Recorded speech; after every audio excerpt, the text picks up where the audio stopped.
Hey guys, this is Kayla with Becky's Graphic Design in Nashville, Tennessee, and today I will be showing you a better way to create print replica or ebooks from your complicated, highly visual print books. Alright, so let's look at this book that I have here. We have a children's book with illustrations on every spread.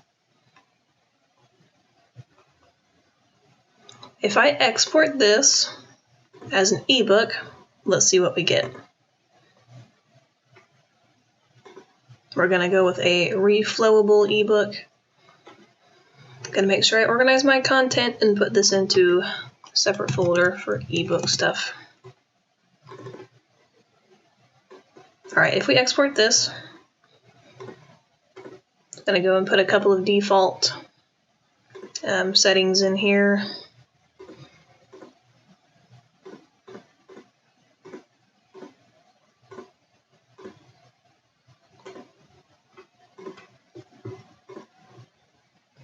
Okay. Now, when we export this EPUB, my machine is going to open it up in Kindle Previewer 3, which is, I find, the best way to look at your Kindle books when you are ready to view them after editing. Okay, so we exported our children's book as a default EPUB, and we see some kind of crazy things going on here. First of all, our images are not quite as big as I would like for them to be. And secondly, it seems like the text is sort of mixed up and random. For example, I know that this text here should have been paired up with this image.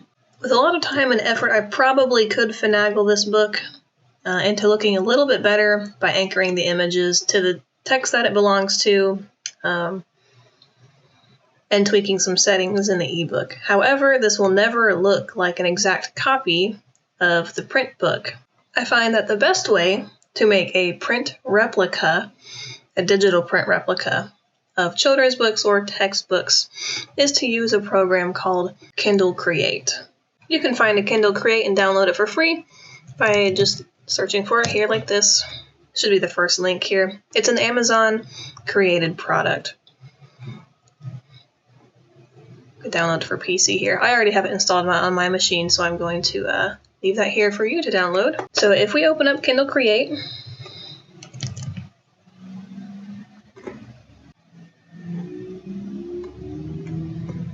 alright, so here we are with Kindle Create. Now the UI for this program is a little bit archaic, sort of old-fashioned. I'm going to click Create New, choose, and then if we look here, we have three options for types of print replicas we can create. So there is a reflowable, and basically what that means is they take your Word document and convert it into a styled ebook using their program. They also have this comic function here. This is the one we're going to be using for our children's book. The reason that comic option is better than the print replica one here is that you can have dual spreads open at the same time with the comic option rather than single pages one at a time. This print replica version here is what we often use for any sort of textbook designs that we have, but I find for children's books this comic one works better. So I'm going to select that and hit continue. This is what makes the comic option a better solution because we can select facing pages here. With the children's book, I have text on one side and images on the other, and whenever they get removed from one another, the text can get a bit confusing. That text should stay with the image. Alright, so I have facing pages selected, and we are a left to right reading language, so I'm going to leave that left to right. Alright, we're going to open up a PDF of the final print interior.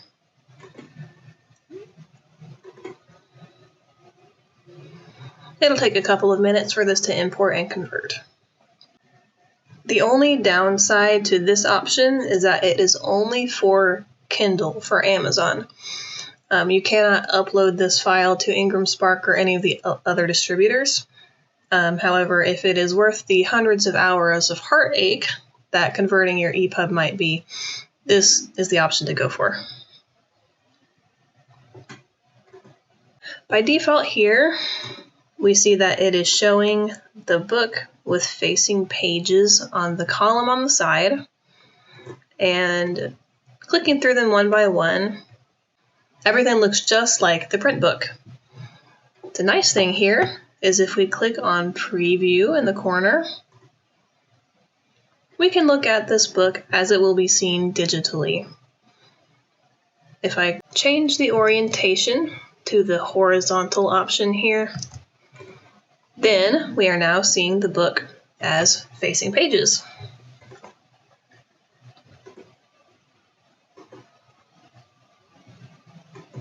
Some of these panels here might get a little difficult to see, especially if you're not zoomed in. What I'm going to do is use the comic book function in order to make these panels rather than pages. I'm going to go find this spread here. Let's look at this one. On this side over here, we can tell it to auto-detect panels, which it might find in a more regular comic book style. We'll see how it does. Oh, look at that. Found it pretty good. Unfortunately, I did not include the text with each panel here. I'm going to drag these out and fit them to the white boxes.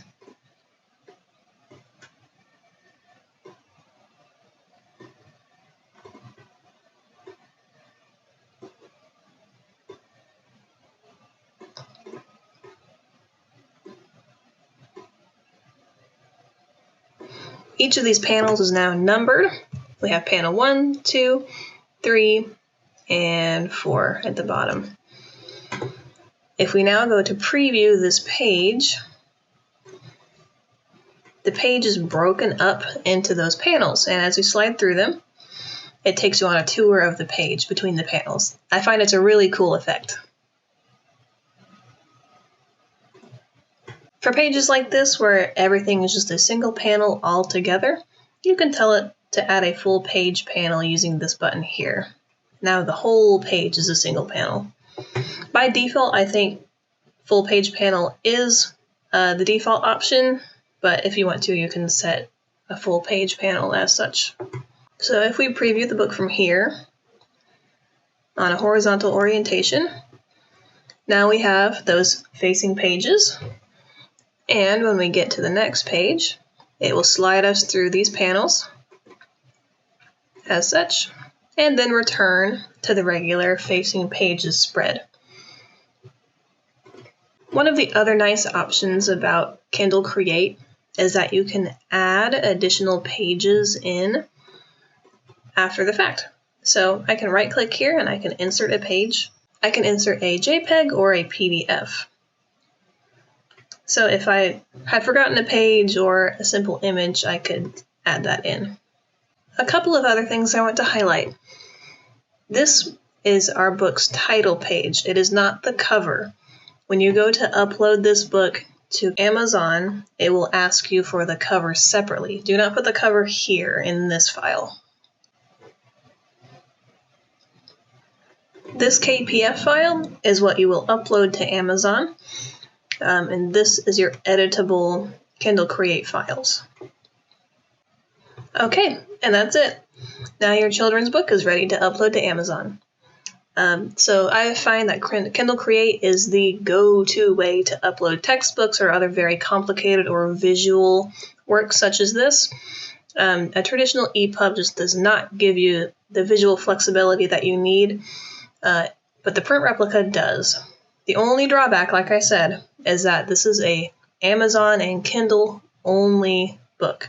You cannot upload this to Ingram Spark or Kobo or any of those other ones. However, for highly complicated books, I think it is worth all of the tears and heartache that it can cost to design one. All right, guys, thank you very much for listening.